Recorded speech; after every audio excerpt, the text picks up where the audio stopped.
नमस्ते दोस्तों, जरा सोचिए, एक ऐसा मंदिर जो हजारों साल से वीरान खड़ा है।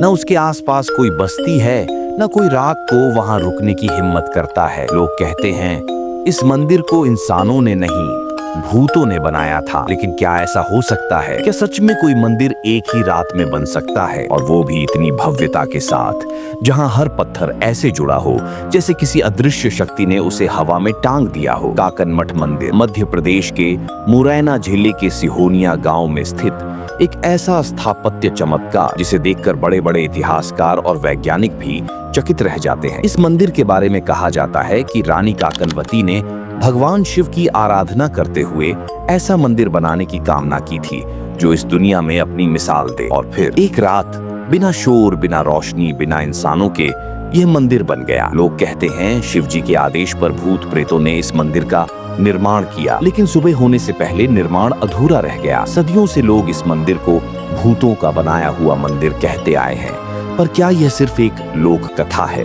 या इसके पीछे छिपा है कोई और ही सच? आज हम जानेंगे इस रहस्य के पीछे का इतिहास और उन मान्यताओं को जो आज भी इस मंदिर को रहस्यमयी बनाए हुए हैं।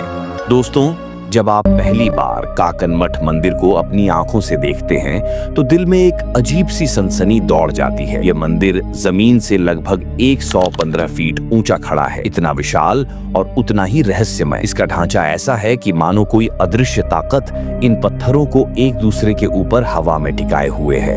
ना सीमेंट, ना जोड़, फिर भी सदियों से ये पत्थर जस के तस टिके हुए हैं। स्थानीय लोग कहते हैं ये मंदिर इंसानों का बनाया हुआ नहीं लगता। कई लोग तो साफ कहते हैं ये मंदिर भूतों ने बनाया था। अब आप सोच रहे होंगे, क्या वाकई? तो आइए सुनते हैं इस लोक कथा को जो पीढ़ियों से सिहोनिया गांव की हवाओं में तैरती आ रही है। कहानी कुछ यूं है। कई 100 साल पहले इस क्षेत्र में एक शक्तिशाली राजा हुआ करता था, राजा कीर्तिराज, जो कच्छपघात वंश से थे। उनकी रानी का नाम था रानी काकनवती। रानी शिव भक्त थी, ऐसी भक्ति कि हर दिन उनका ध्यान शिव में ही रमा रहता। एक दिन उन्होंने भगवान शिव से प्रार्थना की, हे महादेव, मुझे एक ऐसा मंदिर चाहिए जो आपकी महिमा के योग्य हो, जो इस धरती पर सबसे अनोखा और दिव्य हो। कहते हैं शिव प्रसन्न हुए और तभी शुरू हुआ एक चमत्कारी निर्माण कार्य। लेकिन यहाँ ट्विस्ट ये है दोस्तों, इस निर्माण को किसी शिल्पकार या कारीगर ने नहीं किया था। स्थानीय कहानियों के अनुसार शिव के आदेश पर रात्रि में भूतों की एक सेना यहाँ आई और उन भूतों ने रात भर में मंदिर की संरचना खड़ी कर दी। लेकिन सुबह होने से पहले जैसे ही पहली किरण आसमान में चमकी, भूतों ने काम अधूरा छोड़ दिया और गायब हो गए। माना जाता है कि जो अधूरी मूर्तियां और टूटी छत आज हम देखते हैं वो उसी रात का अधूरा काम है। कई बुजुर्ग आज भी बताते हैं कि रात को यहाँ से अजीब सी आवाजें आती हैं, पत्थरों के खिसकने की, सीढ़ियों पर किसी के चलने की, या मंदिर के अंदर से आती मंद शिव चालीसा की ध्वनि। लेकिन दोस्तों, क्या ये सब सिर्फ डर और कहानियों की उपज है, या फिर वाकई कुछ ऐसा है जिसे हम समझ नहीं पाए हैं? मंदिर का नाम भी इन्हीं कथाओं से जुड़ा हुआ है, काकन मठ, यानी रानी काकनवती का मठ। कई लोग मानते हैं कि यह उनका ध्यान स्थल था जहां वो शिव की तपस्या किया करती थी। सोचिए, एक वीरान जगह जहां आज भी मंदिर का ढांचा तो है, पर उसके आसपास कोई आबादी नहीं, सिर्फ पत्थर, खंडहर और रहस्य। इस लोक कथा ने इस मंदिर को एक हैंटेड साइट का दर्जा दिलाया है। लोग यहाँ दिन में तो आते हैं, लेकिन सूर्यास्त के बाद कोई नहीं रुकता। और सवाल अब भी वही है, क्या ये कहानी सच्ची है? क्या वाकई कोई शक्ति थी जो रात भर में इतना विशाल ढांचा बना सकती थी, या फिर ये सिर्फ एक सुंदर कल्पना है जिसे समय ने हमारे दिलों में जगह दे दी? कहानियां अपने आप में बहुत आकर्षक होती हैं, लेकिन जब बात इतिहास की आती है तो जरूरी होता है सबूतों को खंगालना। अब सवाल उठता है, क्या काकन मठ मंदिर का कोई ऐतिहासिक आधार है?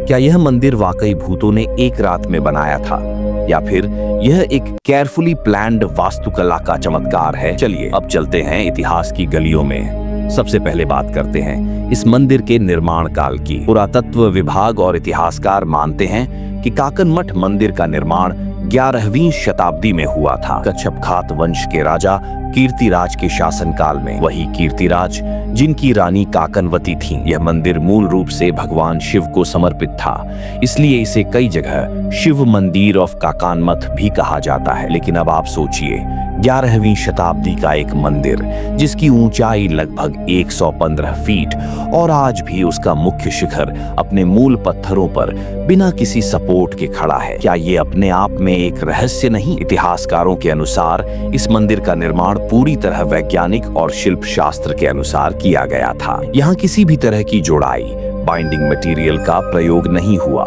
बल्कि पत्थरों को इंटरलॉकिंग मेथड से जोड़ा गया। मतलब हर पत्थर इस तरह काटा और फिट किया गया कि वह अपने आप में एक ताले की तरह काम करता है। अब बात करते हैं इसके वास्तुशिल्प की। काकनमठ मंदिर की संरचना प्राचीन नागर शैली में की गई है, जिसमें ऊंचा शिखर, जटिल मूर्तिकला और कई मंडप व तोरण द्वार होते हैं। मंदिर की दीवारों पर शिव, विष्णु, गणेश, नटराज और कई देवी देवताओं की अति विस्तृत मूर्तियां बनी हुई हैं, जिनमें से कुछ आज भी आश्चर्यजनक रूप से सुरक्षित हैं। खास बात यह है कि इन मूर्तियों के चेहरे, शरीर की मुद्राएं और कपड़ों की बारीकियां इतनी सजीव हैं कि लगता है किसी ने अभी अभी उन्हें गढ़ा हो। लेकिन अफसोस की बात यह है कि इतिहास में आए आक्रमणों, भूकंपों और प्राकृतिक आपदाओं की वजह से इस मंदिर का बहुत बड़ा हिस्सा खंडित हो चुका है। पुरातत्वविदों का मानना है कि इस मंदिर पर 13वीं शताब्दी के आसपास तुर्क आक्रमणकारियों का हमला हुआ था,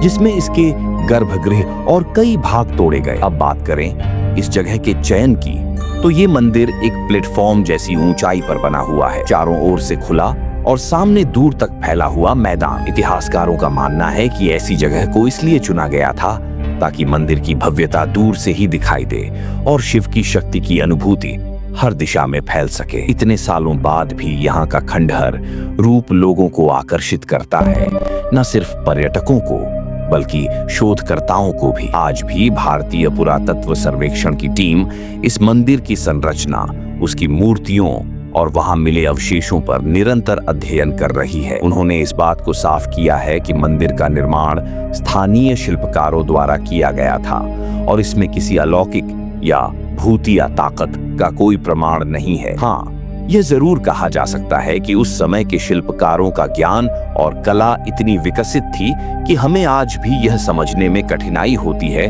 कि इतने भारी पत्थरों को कैसे जोड़ा गया, और वो भी बिना किसी आधुनिक मशीन के। ये मंदिर अपने आप में भारत की प्राचीन इंजीनियरिंग और कला का ऐसा उदाहरण है जो समय के थपेड़े झेलकर भी आज गर्व से खड़ा है। अब सवाल ये है, अगर ये भूतों ने नहीं बनाया तो फिर लोगों को आज भी रात में डर क्यों लगता है? क्यों ये मंदिर एक हैंटेड प्लेस की छवि बनाए हुए है? इतिहास और पुरातत्व के सबूतों से हमें यह तो साफ हो गया कि काकनमठ मंदिर को भूतों ने नहीं बल्कि हमारे पूर्वजों की मेहनत और कला ने रचा है। लेकिन एक सवाल अब भी बाकी है, अगर यह एक साधारण मंदिर है तो फिर इसे लेकर इतना डर और रहस्य क्यों है? लोग आज भी सूरज ढलते ही यहाँ से क्यों निकल जाते हैं? क्या ये सिर्फ कहानियों का असर है या फिर इंसानी दिमाग की कोई और परत? चलिए अब बात करते हैं आधुनिक विश्वासों और मानसिक प्रभावों की। दोस्तों, इंसानी दिमाग एक रहस्यमयी चीज है। जब कोई चीज बार बार कही जाती है, जैसे इस मंदिर को भूतों ने बनाया है,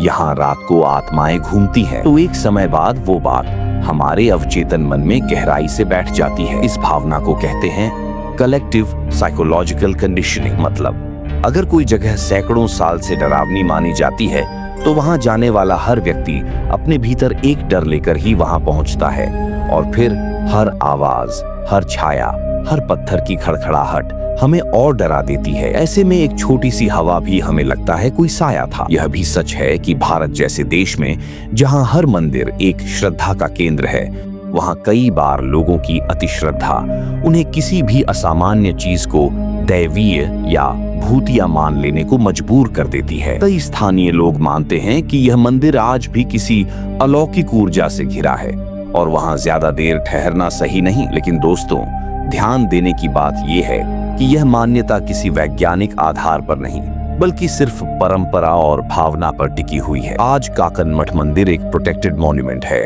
भारतीय पुरातत्व सर्वेक्षण के अधीन। यहाँ समय समय पर मरम्मत और संरक्षण कार्य होते रहते हैं। पर्यटकों को यहाँ दिन के समय भ्रमण की अनुमति है, लेकिन रात में जाना वर्जित है, सिर्फ सुरक्षा कारणों से। मंदिर के आसपास कोई जन आबादी नहीं है, न ही बिजली या लाइट की व्यवस्था। ऐसे में रात में यहाँ रहना स्वाभाविक रूप से असुरक्षित हो सकता है। भूतों वाली कहानी सिर्फ एक रोचक लोक कथा है जो समय के साथ फैलती चली गई। हमें फर्क समझना होगा आस्था और अंधविश्वास में, रहस्य और डर में। अगर इस वीडियो ने आपको हैरान किया या कुछ नया सिखाया तो इस वीडियो को लाइक करें, कमेंट करके अपनी राय बताएं और ऐसे ही रहस्यमयी वीडियो के लिए चैनल को सब्सक्राइब करना मत भूलिए।